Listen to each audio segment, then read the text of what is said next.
warahmatullahi wabarakatuh. Semangat para pencinta dan para sahabat BPSDM sekalian. Perkenalkan kembali lagi, saya Ratna Sari Susanti pada materi yaitu penyusutan. Materi terakhir dari komponen masalah aset.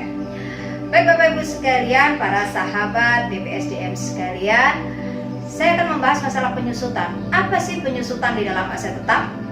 Penyusutan didefinisikan sebagai penyesuaian nilai sehubungan dengan penurunan kapasitas dan manfaat dari suatu aset. Pencatatan penyusutan merupakan salah satu penanda pemberlakuan basis akrual dalam sistem akuntansi pemerintahan. Penyusutan aset tetap bukan merupakan metode alokasi biaya untuk periode yang menerima manfaat aset tetap sebagaimana di sektor komersial. Penyesuaian ini lebih merupakan upaya untuk menunjukkan pengurangan nilai karena pengkonsumsian potensi masa manfaat aset. Baik, selanjutnya apa saja prasyarat penyusutan? Ada 3. Yang pertama, harus dapat diidentifikasikan aset yang kapasitas dan manfaatnya menurun. Yang kedua, harus ditetapkan nilai yang dapat disusutkan.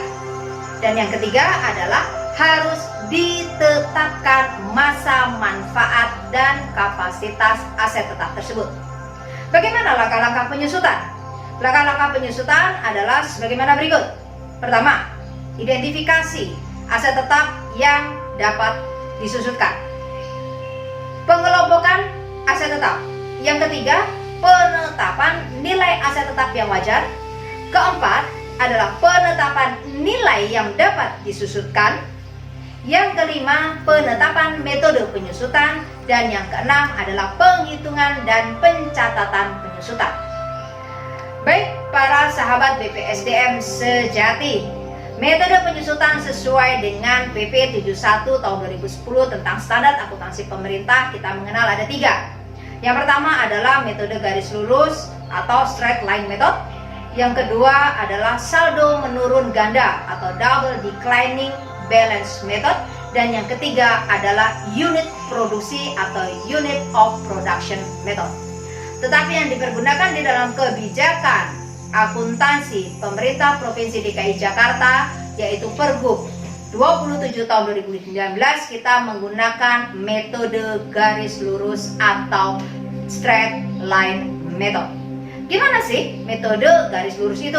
Oke, cara penyusutannya dapat dihitung dengan harga perolehan daripada aset tetap tersebut dikurangi dengan estimasi nilai sisa atau nilai residu dibagi dengan estimasi masa manfaat.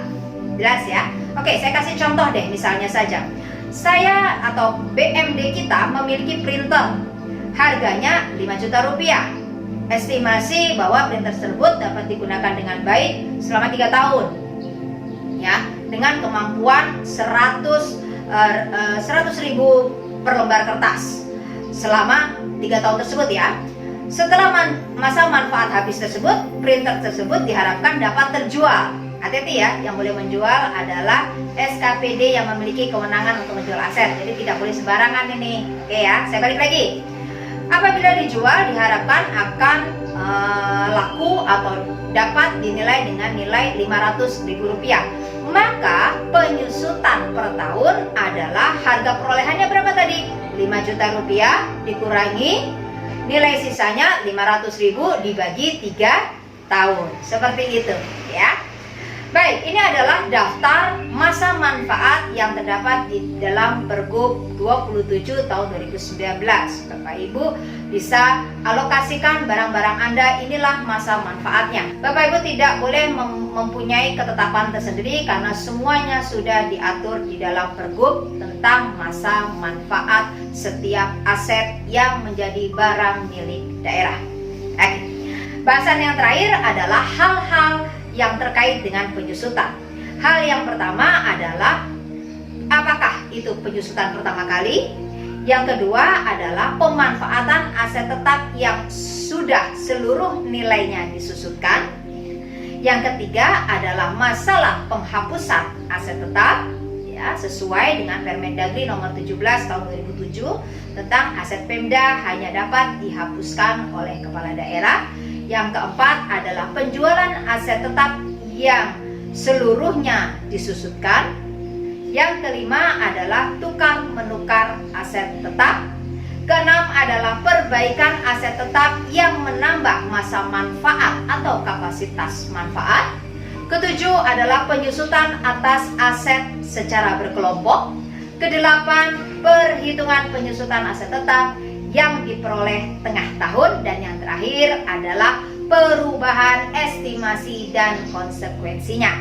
Demikianlah pengetahuan dasar mengenai apa itu penyusutan yang boleh atau yang bisa dilakukan. Demikian tambahan ilmu bagi para pengelola barang milik daerah terhadap penyusutan aset tetap. Apabila ada kata-kata yang salah, itu adalah datangnya dari saya sendiri. Kebenaran hanya milik Allah Subhanahu wa taala. Saya akhiri, wabillahi taufiq wal hidayah. Wassalamualaikum warahmatullahi wabarakatuh.